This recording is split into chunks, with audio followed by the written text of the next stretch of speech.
Kabar mengejutkan datang dari penyidik KPK Novel Baswedan yang dikabarkan mengalami penyerangan oleh orang tak dikenal. Novel disiram air keras saat dirinya tengah pulang dari menjalankan sholat subuh di masjid dekat rumahnya di kawasan Kelapa Gading. Belum diketahui siapa pelaku penyiraman air keras yang ditujukan kepada Novel Baswedan. Novel kini tengah menjalani perawatan di Rumah Sakit Mitra Keluarga Kelapa Gading. Saat ini Novel sedang dirawat di ruang VIP Plus Rumah Sakit Mitra Kelapa Gading. Novel selama ini menangani kasus-kasus besar di KPK. Salah satu kasus besar yang ia tangani adalah kasus korupsi KTP elektronik.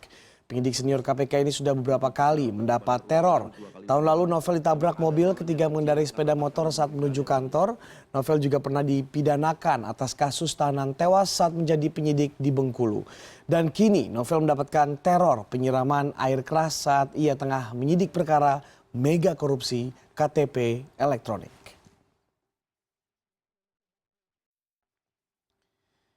Dan kini kami sudah terhubung dengan mantan pimpinan KPK Buschro Mukhodas. Selamat pagi Pak Buschro. Bagaimana kondisi terakhir Novel Baswedan pasca penyerangan Pak? Apakah Anda mengetahui kabar ini? Ya, selamat pagi Mas Pante. Tadi pagi saya ditelepon oleh keluarga, oleh keluarganya tentang Novel Baswedan yang disiram dengan air keras di mukanya. Jadi saya sudah mendengar itu dan tentu saja memberikan rasa empati, dan ini sebuah potret kebiadaban, bromo corah yang semakin dominan di negeri ini. Kesannya lalu menggantikan proses-proses penegakan hukum. Dilakukan dengan cara-cara trial by the street, peradilan jalanan, dan dengan cara teror. Ya. Inilah sebuah kasus yang menandaskan adanya the real terrorist ini ditujukan kepada Novel, tapi ingat bahwa ini bukan Novel pribadi. Novel yang tidak bisa lepas dari KPK, dengan demikian ini teroris kepada KPK juga. Oke Pak Buschro, apakah memang hal seperti ini, teror-teror ini sering sebenarnya menghampiri para penyidik KPK? Mungkin pada saat Anda menjabat sebagai pimpinan KPK? Oh sering, tidak hanya Novel saja, ada beberapa penyidik yang diteror, ada yang mobilnya disiram dengan air keras juga, rumahnya dilempari dengan telur busuk, ya. Ada penyidik yang ditabrak di sebelah kantor KPK sehingga kakinya sampai patah. Dan Novel sendiri sudah 4 kalinya ini diteror dulu. Kasus travel check pertama, ya. Kemudian kasus Korlantas di Polri itu, kemudian 2 kasus ditabrak di jalan, dan ini yang kelima, seingat saya ini yang kelima. Oke Pak Buschro, apakah dari pengalaman-pengalaman yang dialami oleh Buschro ini memang jelas sekali ada kaitannya dengan kasus yang pada saat itu Novel Baswedan sedang tangani? Oh iya, dulu kasus Korlantas itu Novel, saya melihat sendiri, Novel bersama-sama dengan para penyelidik itu melakukan penggeledahan ke markas Korlantas di Jalan Gatot Subroto. Ya, kemudian dokumen-dokumen penting disimpan oleh KPK, tapi kemudian KPK didatangi oleh sejumlah oknum polisi, ya, dengan tujuan ingin menangkap Novel. Tapi itu dilakukan di saat Novel sedang aktif melakukan penggeledahan terhadap kantor Korlantas itu. Jadi ya mau nggak mau ada kesan bahwa itu sudah masuk pada kategori cicak buaya jilid 2 gitu. Oke, jadi menurut Anda yang pagi tadi baru saja dialami oleh Novel Baswedan yang diinformasikan disiram air keras, ini sudah pasti ada hubungannya dengan kasus yang saat ini Novel sedang tangani, yaitu kasus mega korupsi KTP elektronik, Pak Busro. Sulit untuk tidak terkait atau dikaitkan dengan kasus itu ya. Karena kita anatomi terhadap kasus iktp ini kan sebuah korupsi dengan tingkat kejahatan pencurian uang negara Ya. 2,3 triliun yang diduga dikorup itu. APBN kita setahun 2,2 triliun. Jadi lebih dari APBN setahun untuk kasus iktp dan itu sudah ada aktor pebisnis, Oke. ada aktor Kementerian Dalam Negeri, ada aktor politisi, kan lengkap itu, bromo-corah yang terus melakukan terorisme terhadap negara ini dalam simbol-simbol teror fisik kepada Novel. Oke, baik Pak Busro, singkat saja, kemudian apa yang bisa dilakukan KPK terkait dengan teror-teror yang menghantui para penyidik ini?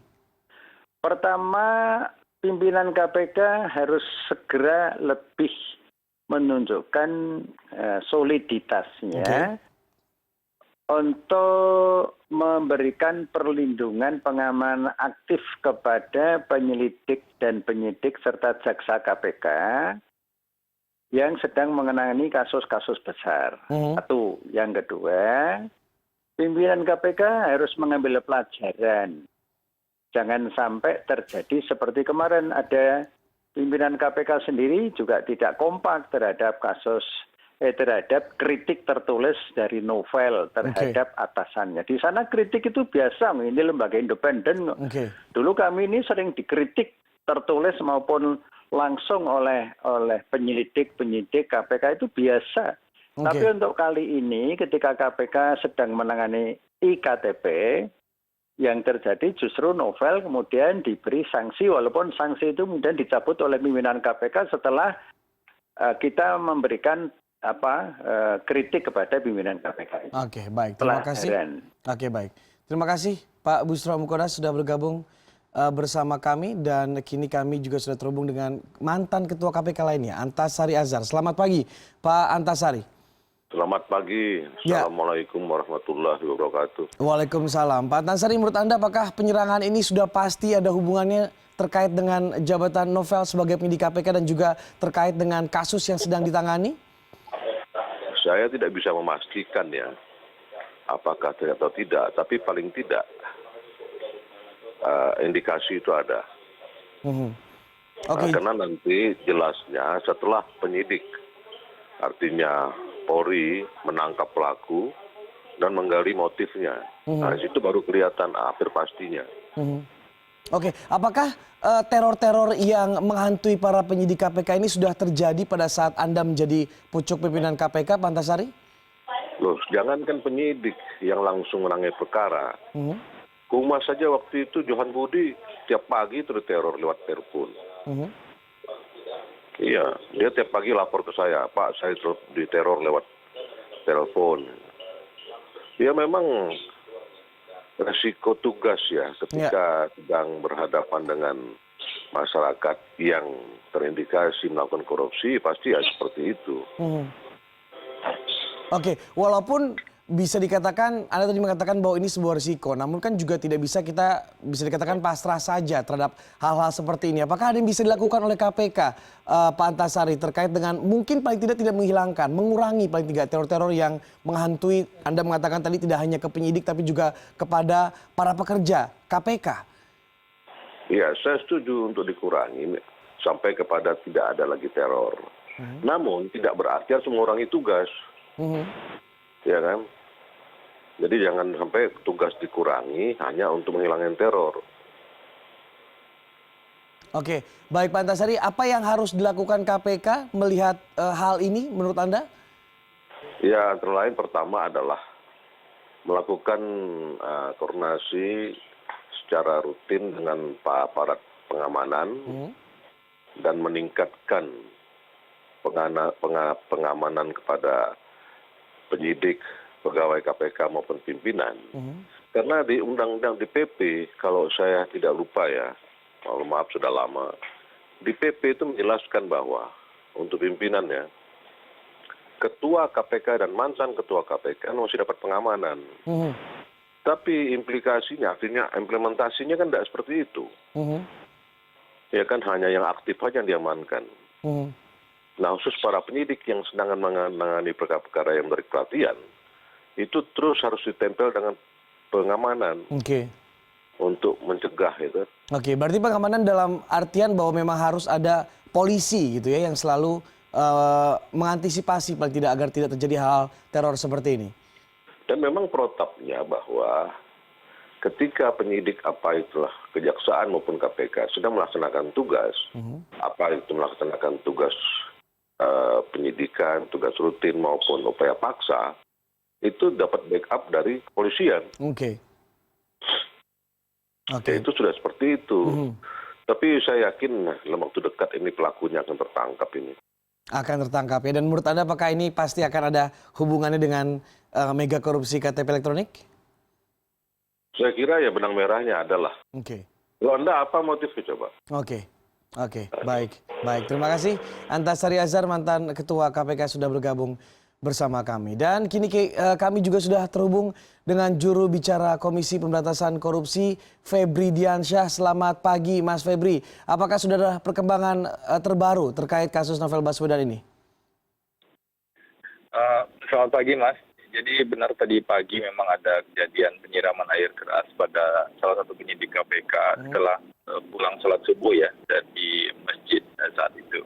Sekarang masih dirawat secara intensif, pimpinan sudah datang ke sana dan sudah bertemu dengan pihak kepolisian juga. Jadi saya kira dari kepolisian juga sedang berjalan saat ini untuk mencari siapa pelaku tersebut. Dan kita tentu juga melakukan pembahasan di internal KPK tentu saja. Karena kalau memang hal-hal seperti ini, teror atau tindakan-tindakan seperti ini ditujukan untuk menghambat atau mempengaruhi atau mereduksi kerja-kerja yang dilakukan KPK, saya kira kita tetap akan kerja sesuai dengan tugas yang memang sudah kita laksanakan, termasuk juga penanganan sejumlah kasus-kasus besar saat ini. Mas Febri, apakah protap yang dikatakan tadi oleh mantan Ketua KPK Antasari Azhar bahwa memang setiap penyidik harus sebenarnya dilindungi oleh seorang pihak keamanan, apakah akan segera dilakukan setelah adanya kejadian ini? Nanti kami sampaikan lagi perkembangan berikutnya. Sebenarnya beberapa teror juga sudah pernah terjadi sebelumnya terhadap penyidik KPK atau tindakan-tindakan tidak patut ya, saya kira. Nah, kami akan menghadapi itu dengan mekanisme internal yang ada, tentu juga berkoordinasi dengan pihak kepolisian dan instansi yang berwenang terkait lainnya. Apa langkah selanjutnya, langkah dalam waktu dekat yang akan dilakukan KPK untuk melindungi para penyidik dan juga mungkin melindungi Novel Baswedan khususnya untuk kasus ini? Ya tentu perlindungan awal kita lakukan dan kita juga koordinasi dengan pihak kepolisian. Langkah berikutnya nanti akan kami update lebih lanjut.